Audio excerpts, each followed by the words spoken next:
मित्रों, आज मैं अपने इस चैनल पर मनुष्य के कल्याणार्थ एक नया प्रसंग लेके आया हूँ, जो अपने सदगुरुदेव भगवान की ओम दयाल भगवान की कृपा से हमें आद्या शक्ति रूप में हमारी गुरु माता आदि शक्ति जगत जननी माँ माधवी मिली और उनके द्वारा जो शक्ति उपासना की शिक्षा और ज्ञान मिला है, मैं आप लोगों के सामने रख रहा हूँ।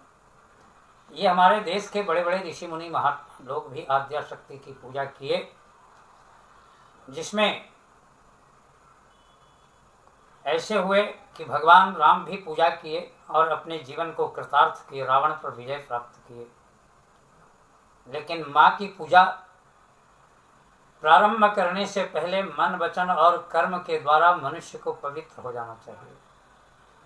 मन में कभी किसी के प्रति द्वेष नहीं रखना चाहिए, नहीं तो पूजा का कोई फल नहीं मिलता है। झूठ को तो एकदम त्याग देना चाहिए। भले आप जीवन भर नहीं त्यागिए, लेकिन जब तक माँ की आराधना आप नवरात्र भर कर रहे हैं, पूजा कर रहे हैं, तब तक तो असत्य को त्याग देना चाहिए। असत्य बोलने से माँ प्रसन्न नहीं होती है, नाराज होती है।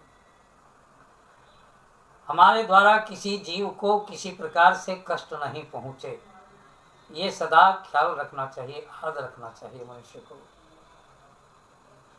सर्व मंगलमयी कल्याणी आदि शक्ति जगत जननी जगदम्बा की पूजा आश्विन मास शुक्ल पक्ष की प्रतिपदा, जिस समय प्रतिपदा लग जाती है, उसी समय में प्रातः काल स्नान करके सत्यव्रत को धारण करके प्रेम पूर्वक सभी अपने घर के परिवार को बुला करके और लाल चंदन से एक तांबे की थाली में या पीतल की थाली में अष्टदल कमल का निर्माण करे और उसके चारों तरफ ओम ह्रीं ये बीज मंत्र को लिखे। उस पर बालू रख करके जौ की ज्वारा लगा करके और उस पर कलश को विराजमान करे। कलश को विराजमान करके और उसमें स्वस्तिका बनानी चाहिए। आम का पल्लव, जल जितना पवित्र नदी की जल होती है, अगर गंगा नज़दीक में नहीं हो तो नदी से जल ला करके घट में भरना चाहिए और बालू में जौ डाल करके कलश को उस पर स्थापना करनी चाहिए। कलश में पंच रत्न, गंगा जल, सुपारी और तांबे का पैसा या तो सुवर्ण का खंड डालना चाहिए। आम का पल्लव लगा के उस पर नारियल रखे और विधिवत उसमें माँ दुर्गा की आवाहन करे। अब आप कहेंगे कि माँ दुर्गा है कौन? कि 8 भुजा है, 10 भुजा है, महिषासुर को मार रही है, क्या वही दुर्गा है? दुर्गा है।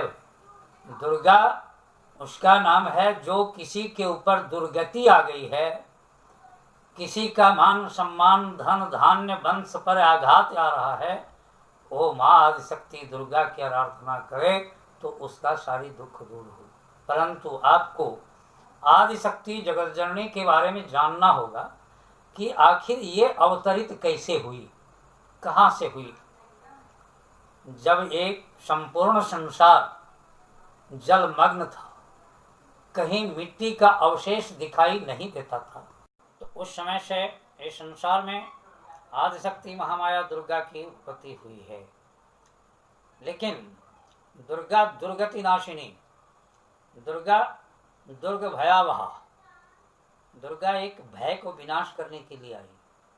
अपने भक्तों के मन में जो भय व्याप्त है, उस भय को मिटाने के लिए दुर्गा आई कि जो हमारा नवरात्र के अंदर जो हमारी उपासना करेगा, तो जब प्रथम दिन होता है उस दिन शैलपुत्री देवी की पूजा की जाती है। वो शैलपुत्री कौन है? आदिशक्ति जगत जननी माँ पार्वती। द्वितीय दिन ब्रह्मचारिणी, द्वितीयम ब्रह्मचारिणी। ब्रह्मचारिणी कौन है? ब्रह्मा की आचार विचार को मानने वाली सरस्वती, उनकी पूजा की जाती है। इसी तरह से जब असुरों का पराभाव इस संसार पर प्रभाव इतना बढ़ा कि ऋषि मुनियों देवता देवियों को कष्ट देने लगा, तो ये सभी मिल करके और जलमग्न पृथ्वी के ऊपर बैठ करके माँ आदिशक्ति जगत जननी की आराधना किए, जिसमें एक महिषासुर नाम का राक्षस था जो इस संसार को एकदम डमाडोल करके रखा था, भयभीत कर दिया था। उसको वरदान प्राप्त था कि तुम किसी पुरुष के द्वारा नहीं मारे जाओगे। वो जानता था कि नारी हमको मारी नहीं सकती है, नारी कोमल होती है,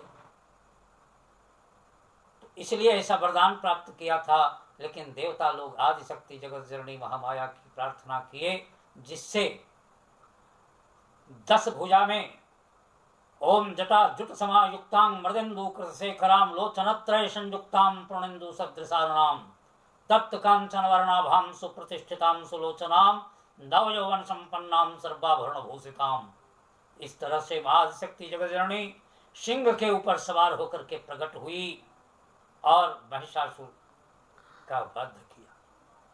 महिषासुर का वध होने से सभी देवता देवियों में प्रसन्नता हुई, उन्हें प्रताड़ित कर रहा था।